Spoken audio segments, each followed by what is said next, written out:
Hello and welcome to all views. मैं रंजीत सिंह आपका स्वागत करता हूं। दोस्तों, DFCCIL की न्यू रिक्रूटमेंट आ गई है, डायरेक्ट रिक्रूटमेंट आ गई है, जो एडवर्टाइजमेंट संख्या है 1DR/2023।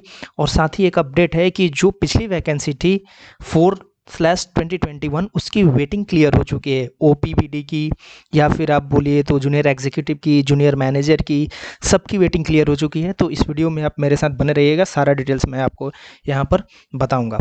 तो देखिए, सबसे पहले हम लोग देख लेते हैं कि जो इस वेबसाइट पर आप जाएंगे DFCCIL के वेबसाइट पर, तो आपको पता चलेगी कि आप जैसे ही यहाँ पर क्लिक करेंगे कैरियर में, ओपन मार्केट रिक्रूटमेंट में, तो आपको पता चलेगी कि जो पिछली वैकेंसी थी, देखिए उसके लिए document verification schedule for the post of junior executive SNT from waiting list, यानी सारे पोस्ट के लिए वेटिंग लिस्ट। देखिए हर पोस्ट की जो वेटिंग लिस्ट थी उसकी जो ये डॉक्यूमेंट वेरिफिकेशन है वो शेड्यूल कर दी गई है, यानी वेटिंग लिस्ट क्लियर हुए हैं।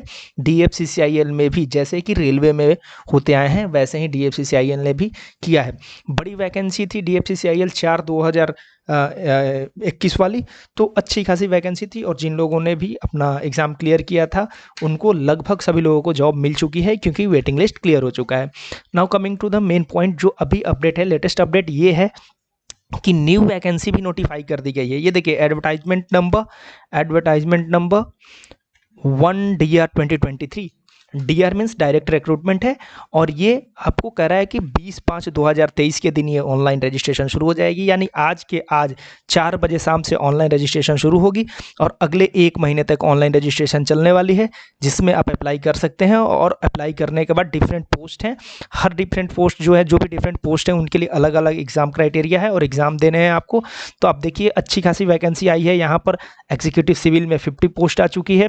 और माइंड यू, सबसे पहले मैं आपको बता दूं कि जो इनकी सैलरी है वो E0 लेवल बोल के करते हैं, तो E0 लेवल इसमें अराउंड आपको 30,000 बेसिक मिलेगी और उसके साथ जो भी आपके अलावेंसेज होंगे, DA वगैरह, TA वगैरह, ये सारा कुछ मिलेगा एग्जीक्यूटिव के पोस्ट में। तो अराउंड आप समझिए कि जो रेलवे में जूनियर इंजीनियर की पोस्ट होती है उस लेवल की सारी जॉब है और सारी जॉब जो है वो अच्छी खासी है, परमानेंट जॉब है आपकी। तो देखिए अच्छी खासी वैकेंसी आई है। सबसे पहली वैकेंसी जो आई है वो एग्जीक्यूटिव सिविल में आई है। इसके लिए आपको 3 ईयर का डिप्लोमा होना अनिवार्य है, ठीक है।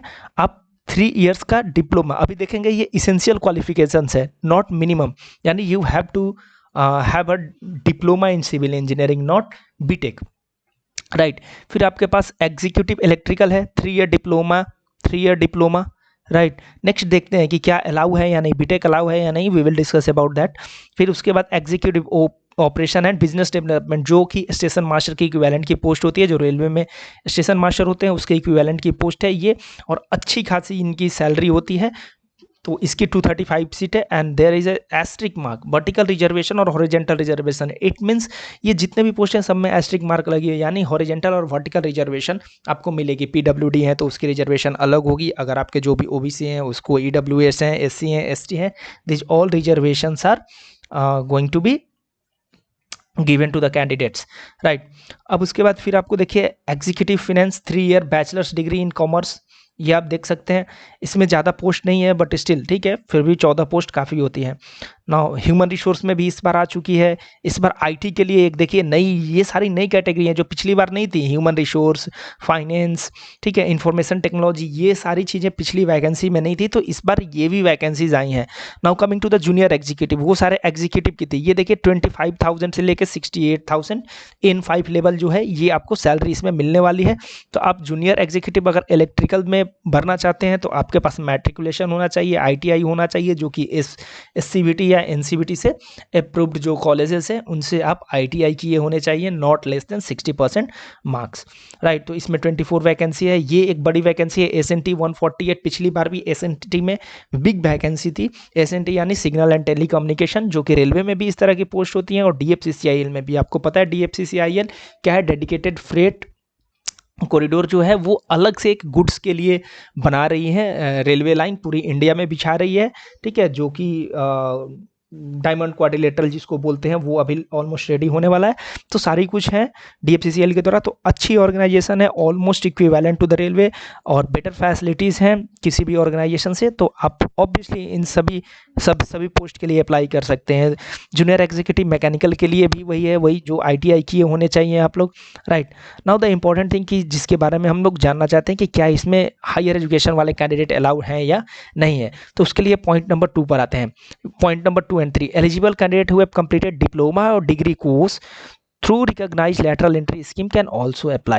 Candidate having BE, BTech, ME, MTech integrated dual program in engineering relevant disciplines shall also be considered for the post where essential qualification of BE, BTech as relevant discipline is prescribed. If the candidate pursued integrated BE, BTech plus MTech program and is awarded 2 separate degree BE, BTech and ME, MTech, then the percentage of marks CGPA obtained by the candidate and BE, BTech will be considered to determine the eligibility of the candidate. If a single degree in MTech is awarded to candidate at the end of integrated program, then consolidated mark of the candidate at the end of MTech program will be reckoned for deciding the eligibility. That means clearly mention है कि diploma is the minimum eligibility. So if you have BE, BTech, MTech, any degree you can apply for this post. So basically ये जैसे बिहार वगैरह में होते हैं कि आप JEE के पोस्ट के लिए अगर आप सिर्फ डिप्लोमा है तो ही अप्लाई कर सकते हैं, BTech वाले नहीं। That kind of restriction is not there. So आप डेफिनेटली अप्लाई कर सकते हैं, ठीक है। यानी इंजीनियरिंग आपके पास है 4 ईयर्स, तो आप अप्लाई कर सकते हैं, सारा कुछ कर सकते हैं, आपको कोई इसमें प्रॉब्लम नहीं होने वाली है। तो बाकी हम लोग सिलेबस वगैरह सब कुछ देखेंगे, नेक्स्ट वीडियो में देखेंगे, क्योंकि मैं खुद 2021 में इस एग्ज़ाम को अपीयर किया हूँ। आप लोग चैनल पर जाकर देखेंगे मैंने कितने वीडियोज़ बनाए थे, जो भी क्वेरीज थी उस पर भी हमने किया था। अनफॉर्चुनेटली जो एग्जीक्यूटिव एंड BD वाला अप्लाई मैंने किया था उसमें मैंने सिलेक्शन नहीं हो पाया था, क्योंकि जो CBAT टेस्ट होती है, देखिए हाँ एक बार मैं और बता दूं, जो साइको टेस्ट थी वो मैं क्लियर नहीं कर पाया था। जो QNG स्कोर होता है उसमें 41 42 लाना पड़ता है सब में, सारे कैटेगरी में। तो मेरे 41.98 मार्क्स हुए थे और मैं रह गया था थोड़े मार्क्स के लिए। तो ये जो CBAT एग्ज़ाम होता है कंप्यूटर बेस्ड एप्टीट्यूड टेस्ट, इसमें मैं क्वालिफाई नहीं कर पाया था पूरी तरह से, इसलिए सिलेक्शन वहाँ नहीं हो पाया था। But otherwise I am going to help you throughout the journey. अगर आप प्रिपरेशन करना चाहते हैं तो आप जुड़ जाइएगा चैनल से, और जो भी अपडेट्स होंगे यहाँ पर हम लोग देखते रहेंगे। Till then tata bye bye, thank you so much, take care.